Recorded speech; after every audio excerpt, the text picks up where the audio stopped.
Hey folks, Doug Blake with Body Design University. In this video, I want to talk to you about the Karvonen method or heart rate reserve method and why you might want to consider actually using it. Now, as always, anytime we talk about the material within the ACE textbook, keep in mind it's kind of two things you always got to be juggling here with. Number one is, are you going to be able to pass the exam? And if you're going to pass the exam, you've got to at least know the material, irrespective of the second part, whether or not you're going to use it or not. Now, generally, you're not going to use, and even ACE will tell you this, you're probably not going to use some of these methods for determining cardiorespiratory training target heart rate, things like that. ACE, and in my opinion, actually is correct, or at least makes the most sense. ACE will tell you that the most accurate way to do this is to use what's known as ventilatory threshold, VT1, VT2. Okay, so let me just put that aside. I'm just letting you know that's going to be generally, in one sense, from a purely intensity perspective, probably the best way to deal with clients and how hard they should be training. Now, don't get me wrong. There's very precise ways to determine target heart rate. And what ACE will tell you is that the Karvonen method or the heart rate reserve method is just one of the more precise ways than using your standard 220 minus your age. And you know this if you've read through the materials or you've just been in the fitness industry for any length of time. One of the quickest, easiest ways to determine an individual's predicted max heart rate is to take 220 and subtract your age from it. So a 20-year-old, 220 minus 20, max heart rate is 200 beats per minute. Now, is that accurate? Generally, no. Not only is it not accurate, but it could be drastically off by 5, even 10 beats per minute in some cases. Now, again, for the average client, it's not going to be that big of a deal. It's not. And I've been doing this for a long time. I've been using a 220 minus your age just as a quick, down and dirty, easy way to determine max heart rate, because all I'm going to do at that point is kind of look at the percent of that predicted max heart rate to determine their heart rate that I want them to train at. Is it going to be accurate? No. Is it close? Yeah, in some cases it is. As time has gone on over the years, we started to look at things related to ventilatory threshold more for the average client. So their breathing, the look test, the talk test, things like that. When you're actually working with folks, there's that other side of this. That's generally going to be the way you're gonna work with folks, as you go by their breathing, right? And they've got heart rate monitors now. Makes everything easy. So again, go back to the first part of this, which is why we do the videos, is to help you to understand, or at least to understand what's necessary about this material so you can pass their test.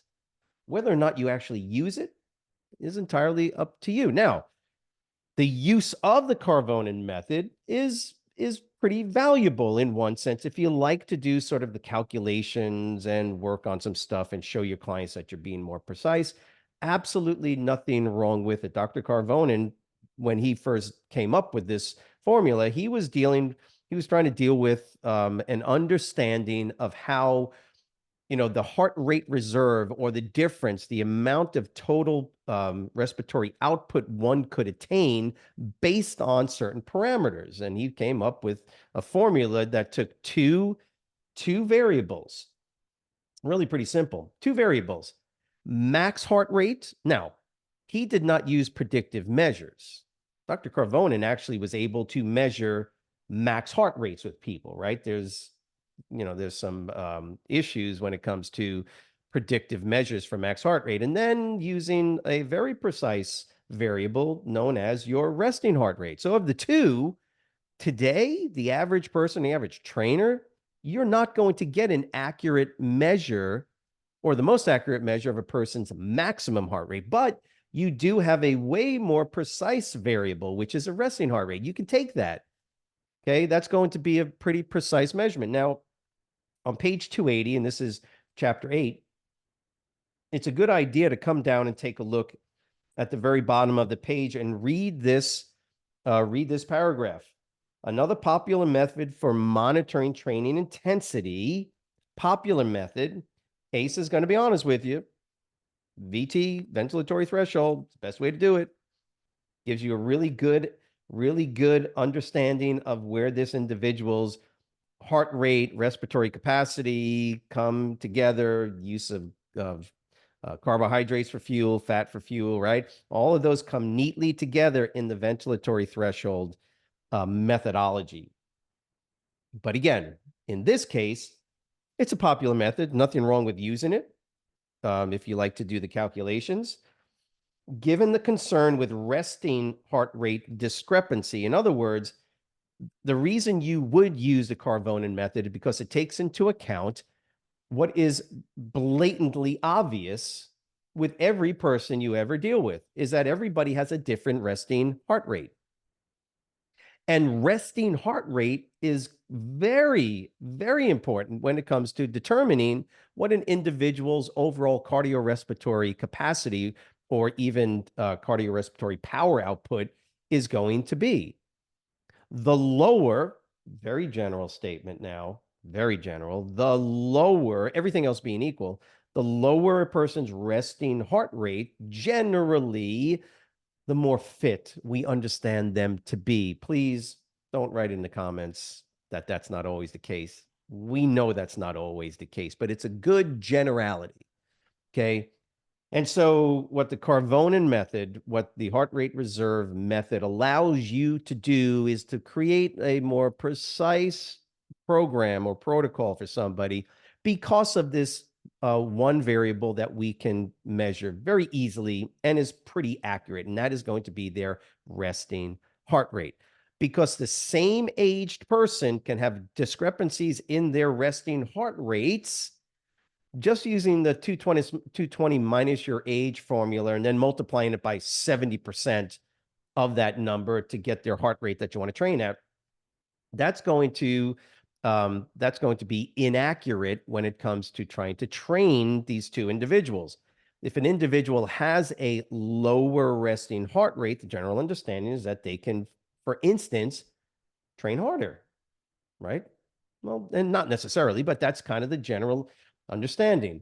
So this is where heart rate reserve comes in. And heart rate reserve is simply the sort of this distance between the resting heart rate and the predicted max. Now, again, Karvonen and researchers can actually measure max heart rate, but that's totally impractical for the average trainer, obviously. So we have to use predictive measures, and they'll tell you like the Tanaka, the Gelish formulas, whatever. This is where, by the way, for me, it didn't matter. 220 minus your age was generally close enough. It's inaccurate no matter what.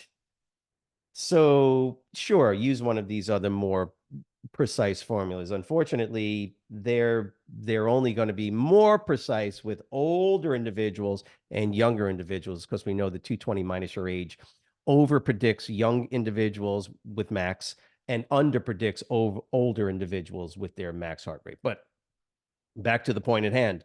Your job, basically, when you're going through this material, especially from a testing perspective, is to simply understand what the formula is, okay?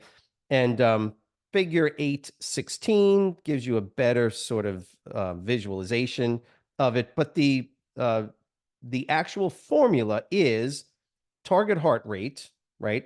So you want to find what the target heart rate is for training. That's basically why you're using it. It's going to be what you call your heart rate reserve, which is simply the difference between predicted max, which is not accurate, but you have no choice. You got to use a predictive measure, whether it be 220 minus your age, the Tanaka formula, the Gelish formula, whatever. It's that number minus your resting heart rate, which is a precise number. It's precise. When I find that somebody's resting heart rate is 60 beats per minute, that's usually pretty precise, especially if the protocol was sit down, don't talk, relax for 10, 15 minutes, do nothing. Then I take your heart rate, boom, and it's 60 beats per minute. That's pretty accurate. Get it? So even though I'm inaccurate, generally going to be inaccurate with my max heart rate measure, predictive heart rate measure, at least I do have a higher level of precision now with my resting heart rate. And that's why you would want to use this particular method because of increased precision when it comes to what the ultimate heart rate is going to be for that target heart rate training zone. Hope that makes sense. So it's your heart rate reserve times the percent intensity. So the understanding is that you're using this formula because you know you want to train somebody at 65, 70, 80, 55%, right? Intensity. That's kind of the idea. You're right. Your goal here is to get a target heart rate. You want somebody to train at 150 beats per minute to 160, something like that, for the duration of their train. That's all this is doing for you. It's giving you a more precise number that you're going to end up with because of their resting heart rate. Because again, we don't know what the true max heart rate is, but at least we have a more precise measure of resting. So if it's a higher resting heart rate or a lower resting heart rate, we can now guide and gauge our target heart rate number based on that, not just their age, okay? And then just basically you're going to add back in their resting heart rate. So I hope this makes sense, is that the formula itself, memorize the formula. Please memorize the formula from a purely testing perspective and understand that it is a popular method. It's more accurate than just doing the 220 minus your age or using just the Tanaka formula to determine predictive max heart rate. Because the Tanaka formula may, for instance, have a higher level of precision, but it still ain't real because there's only one way to know your true max heart rate, and that is to actually get tested on it. And if you can, by the way, if you could do that, there's probably a university close by you that's doing max heart rate research. Sure, get yourself in there and you can get that done. Hope that makes sense. Remember, you navigate when you're going through this textbook, and that's the point of these videos, is that you're going through a textbook and you need to pass their exam. And in order to pass their exam, you need to memorize. And memorizing this information, it's actually helpful to kind of understand it. And then there's that flip over here into the real world. Are you going to use it? I don't know. I would venture to guess ventilatory threshold is probably a better, believe it or not, more accurate way, because when you hit VT1 and you've either read it and you're going to read it, once you know their true ventilatory threshold levels, 1 and 2, you got a pretty precise way of determining where they should be training. So nothing wrong with the Karvonen method, but you got to know it, particularly in chapter 8, because you'll most likely get multiple questions related to it that you'll need to navigate through. So hope this was helpful. If you do have questions, let us know. And if you write the word understand, we would appreciate it in the comment box. Have a great week. We'll see you next week.